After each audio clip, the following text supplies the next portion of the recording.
Hey dudes, I'm Channel Master Jake, and today, well, you read the title. Today I'm going to be telling you why the Legend of Korra sucks.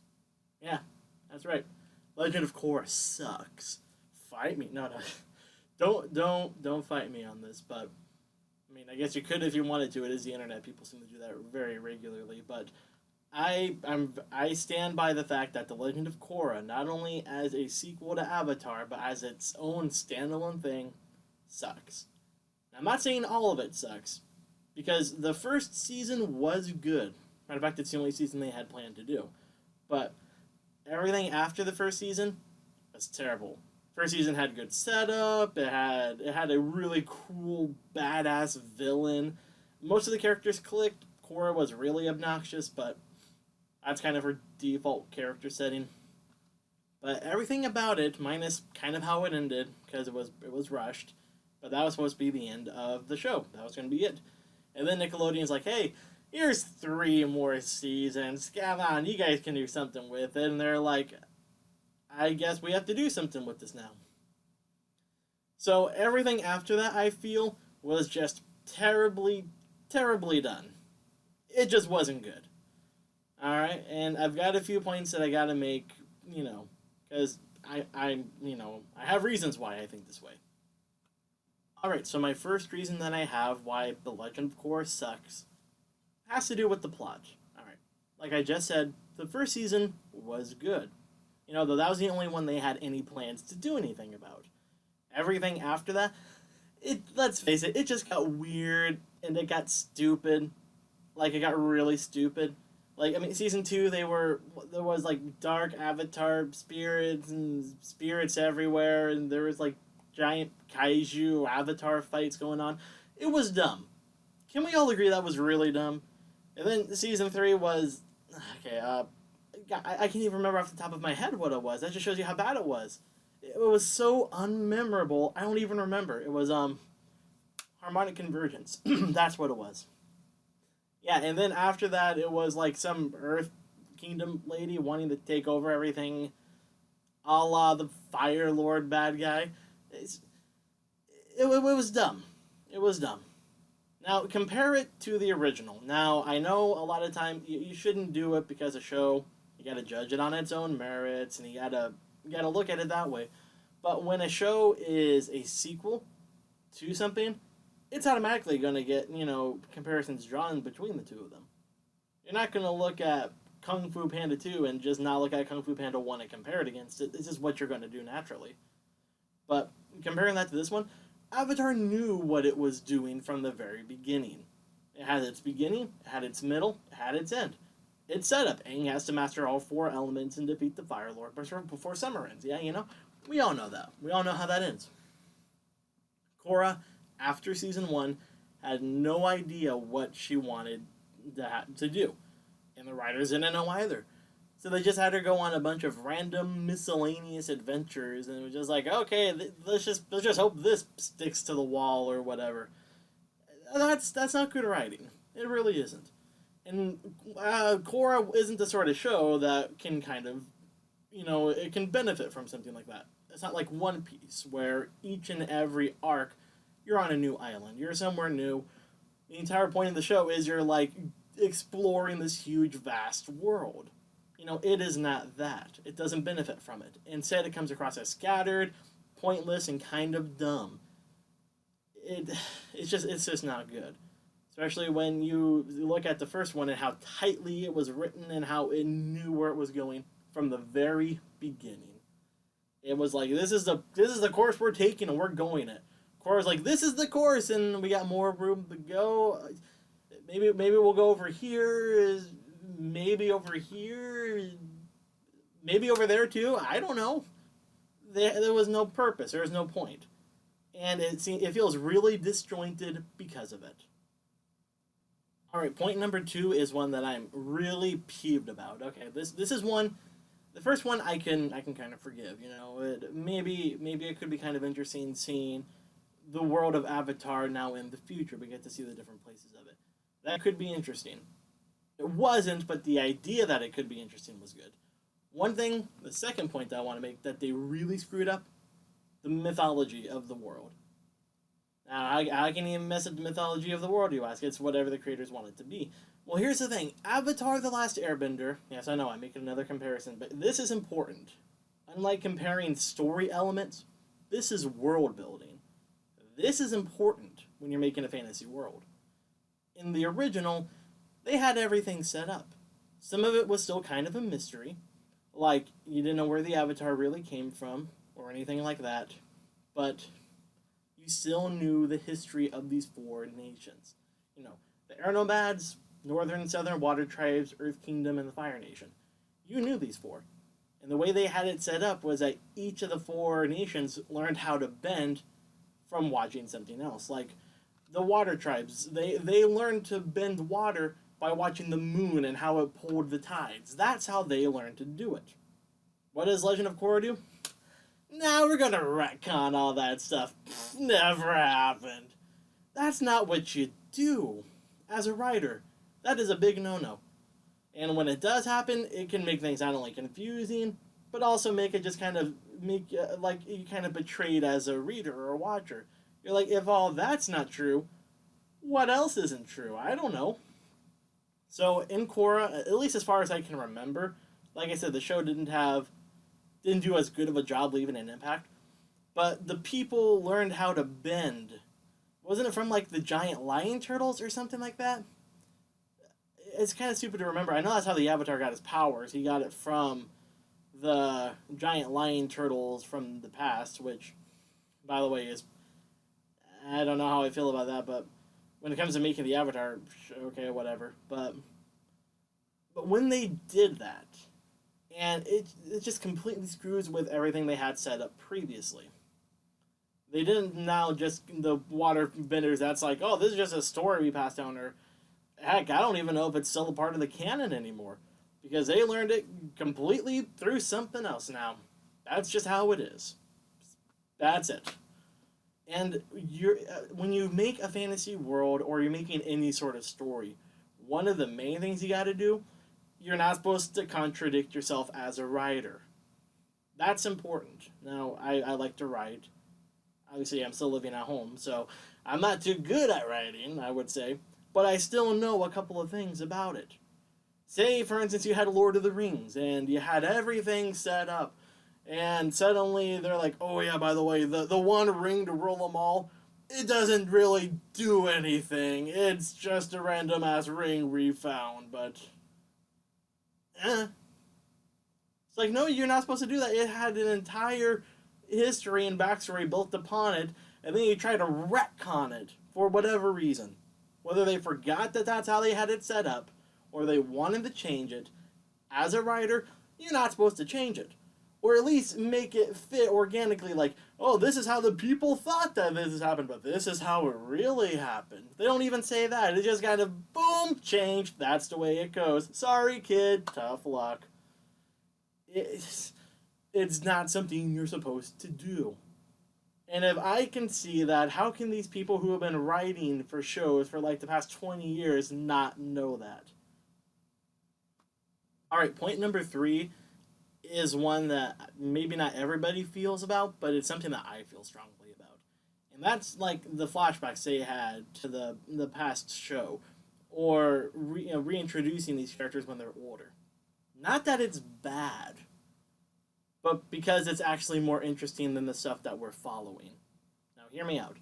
In the first season, Korra kept having flashbacks when she was, meditating or whatever, to Aang and all the stuff that he was going through in Republic City and how it connected to the story that was going on.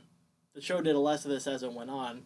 It didn't do very much at all because she kind of they severed her tie to the past lives, which again, why would you do that as a writer? It's something so integral to the story, but that's me going off on a side tangent right there.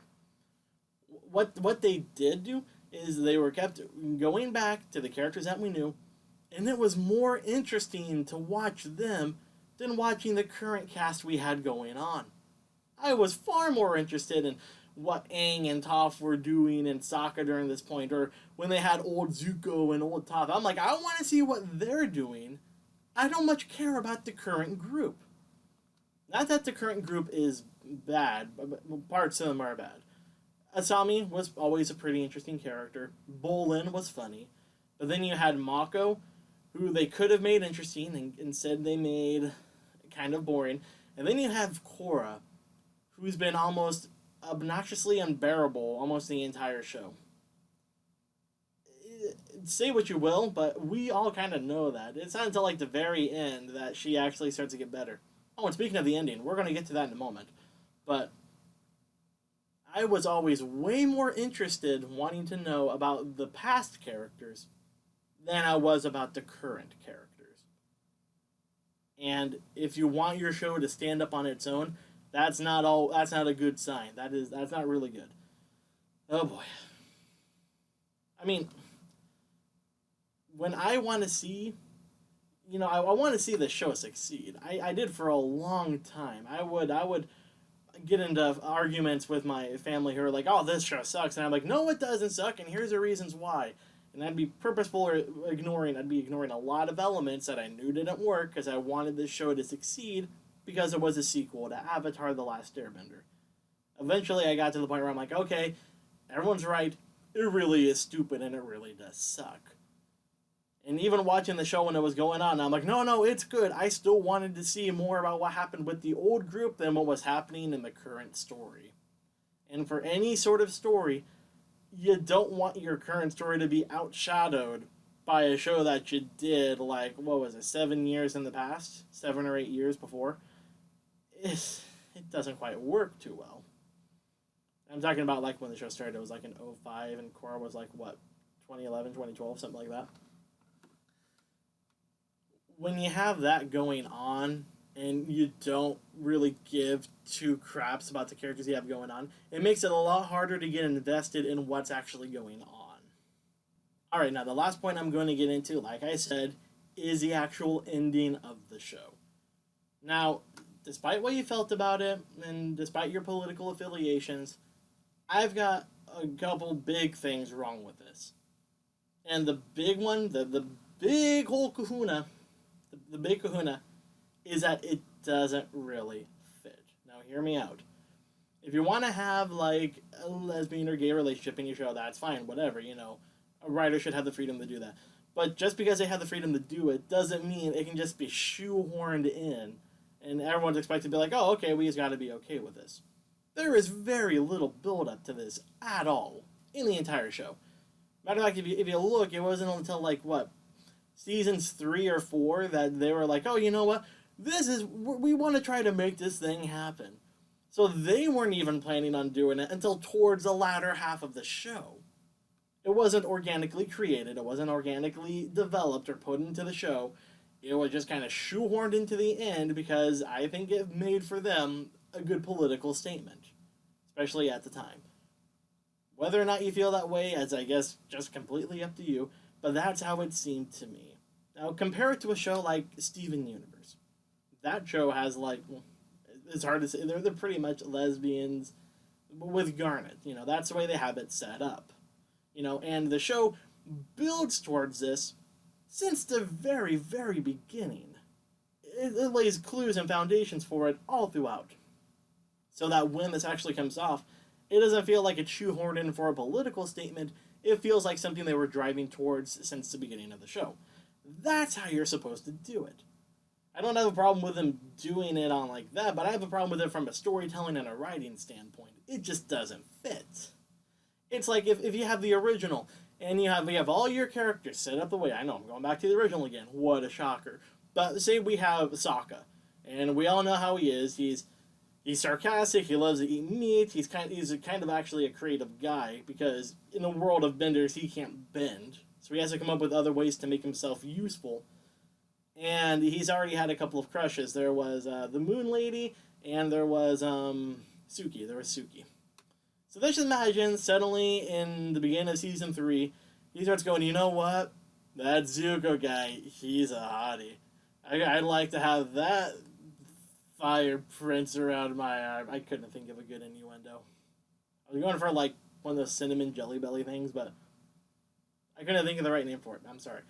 But just imagine for a minute that happened. This is during like the latter part of the story. wouldn't it feel like it were just completely shoehorned in? It wouldn't feel organic at all. Because that's exactly how it feels with Korra and Asami. Not only does the ending, it's kind of a little shaky on that front, even though the creator said, no, that's what we were intending for it to portray. That's what we wanted it to go for. Even then, it doesn't feel like it's a part of the show. It doesn't feel like it's a part of these characters. All we've seen from them is crushes primarily on Mako, which again makes him feel more like a tool than an actual character because he's kind of love interest and he's like the conflict of love instead of actually being his own character. Not only that, but when it comes to these two, there's like no real setup. It just suddenly, boom, they're bi now and they like each other. It's just kind of the way it is. Da da da da da da. Bomb. It just doesn't really. It doesn't fit. It doesn't work. Especially when you have all this past setup. I mean, we had like what the first 2 seasons before they started doing anything, and even then it was just kind of like small little things off and on. It's really tough for me to remember because, like I said, the show didn't leave a huge impact on me. I gotta dig through my brain to try and find it. But it just feels like it was just tacked on to the very, very end because someone's like, this'll make a good message. This'll say something we feel is important to say. That's okay. But when your job as a storyteller is to tell a cohesive story first, with a cohesive plot, and your characters remain consistent, and even if they do change, it's a gradual change and it makes sense. It just feels like everyone is just kind of getting slapped in the face like, this is what we want to say, this is what we want to say, accept it. And everyone else is just like, okay, I guess we got no choice. And it's just tacked on. And because it's tacked on and not put into the story in a thoughtful way, it doesn't have the same sort of effect and instead just makes me extremely annoyed with it. Alright, so now that I'm finally done ranting about Korra, I still do think it sucks. Does that mean I think everything about it sucks? No, I don't. The first season is good. The action scenes in the animation are really good. They put some really good effort into that. Which when you kind of compare it to everything else, it makes everything else kind of pale in comparison. Compare the action to the story, you're like, I'll rather watch the show for the action than actually try to watch it for the characters or story. That's kind of a problem. You gotta want to care about your characters to see where they're going so that the action actually has more deep resonance. But the action scenes were good, the animation was good, the music was always good. I always forget that guy's name who does it. This is his name, right there. That's his name. Boom. But besides all that, there are some good aspects to Korra. It's just as a whole, Korra sucks. It really does suck. I'm sure I could come up with a couple more things too, but this is just what I could come up with off the top of my head. So, I already had to film this once. I don't want to film it again. So that's going to be the end of it for today. I've got other stuff I got to be doing. I got to put this together. And I've got some work I got to be getting ready for in a little bit. I think anyway. I got to check my schedule. So in the meantime, this is Channel Master Jake. I'm going to be leaving now. So goodbye. Make sure to hug someone you love today. And I'll see you guys later. Bye.